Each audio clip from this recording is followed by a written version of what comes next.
Hello friends, welcome to winner commerce. आज मैं आपके लिए लेके आई हूँ कंट्रोलिंग चैप्टर, जो कि आपका बीएसटी बिजनेस स्टडी का टॉपिक है, टर्म 2 में आना है। And staffing, directing and controlling, ये तीनों चैप्टर मिलकर 20 मार्क्स का सिलेबस बनता है। तो कंट्रोलिंग में से नो डाउट 5 to 6 मार्क्स का आपका क्वेश्चन ज़रूर आएगा। So controlling it is a easy one chapter, कोई मुश्किल नहीं है इसमें। You can easily do controlling chapter. तो चलिए स्टार्ट करते हैं किस तरह से इसको करना है। बेसिकली कंट्रोलिंग है क्या? Controlling is a process of measuring actual performance with the planned performance. हमारे पास एक एक्चुअल परफॉर्मेंस होगी जितने हमने यूनिट्स बनाए हैं सपोज़, और एक हमने प्लानिंग करी होगी कि कितने हमने बनाने हैं। और अगर हमारी actual suppose it is 90 units और प्लान्ड परफॉर्मेंस थी that is 100, so it means 10 units की डेविएशन आई है। तो finding out the deviation and if any, then हमने क्या करना है, करेक्टिव एक्शन लेनी है to match the planned performance with the actual performance, ताकि हम 100 की जो प्लान्ड परफॉर्मेंस थी और एक्चुअल जो हम 90 की डेविएशन रह गई उसको ठीक कर सकें और उसको भी 100 तक लेकर आ सकें। So this is controlling. Controlling में ये चीज़ है कि this is the definition of controlling. उसके बाद है फीचर्स ऑफ कंट्रोलिंग। फीचर्स क्या हैं? There are 5 features. Basically controlling क्या है? Goal oriented process. Goal oriented means हम कुछ ना कुछ गोल अचीव करना चाहते हैं जिस इसके थ्रू, कंट्रोलिंग के थ्रू।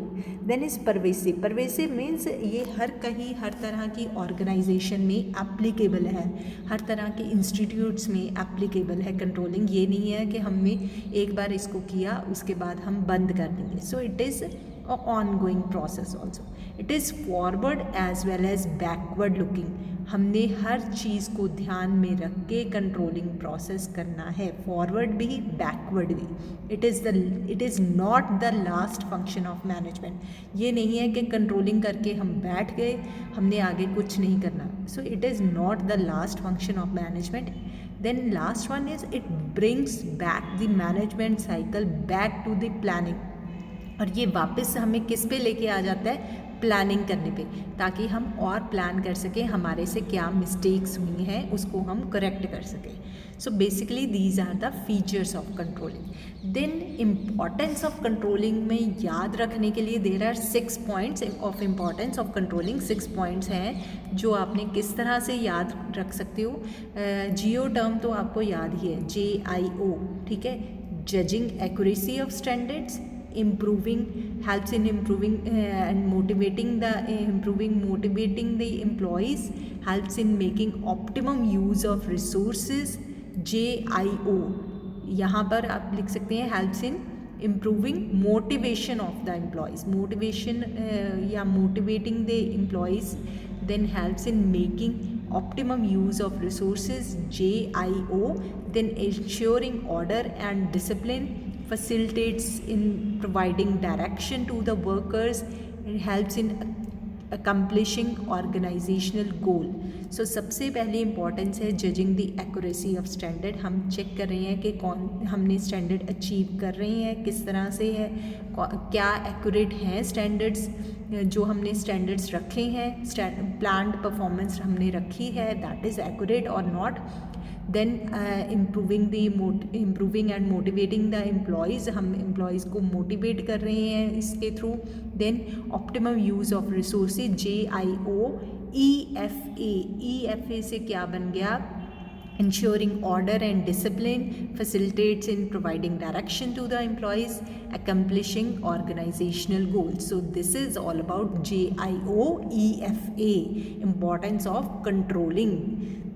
सो उसके बाद है limitation of controlling. Limitation of controlling कैसे याद कर सकते हैं? LCD तो सबको पता ही है, LCD और साथ में लगा दीजिए R, LCDR।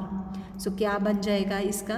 That is little control on external factors. Controlling में हमारा दीज आर द लिमिटेशन, हमारा कोई कंट्रोल नहीं है, हमारा एक्सटर्नल फैक्टर्स के ऊपर कोई कंट्रोल नहीं है। Then this is a costly process and कई बार हमारे को डिफ़िकल्टी आती है सेटिंग क्वालिटेटिव स्टैंडर्ड्स। क्या स्टैंडर्ड सेट करें, जिस लाइक ह्यूमन बिहेवियर का, जॉब सेटिस्फेक्शन का क्या स्टैंडर्ड सेट करें।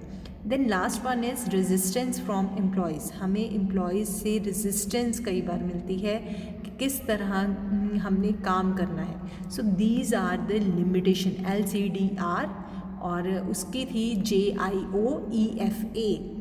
अब लास्ट वन जो इसमें रह गया दैट इज़ कंट्रोलिंग प्रोसेस। इसके हम पैटर्न को, सीक्वेंस को चेंज नहीं कर सकते।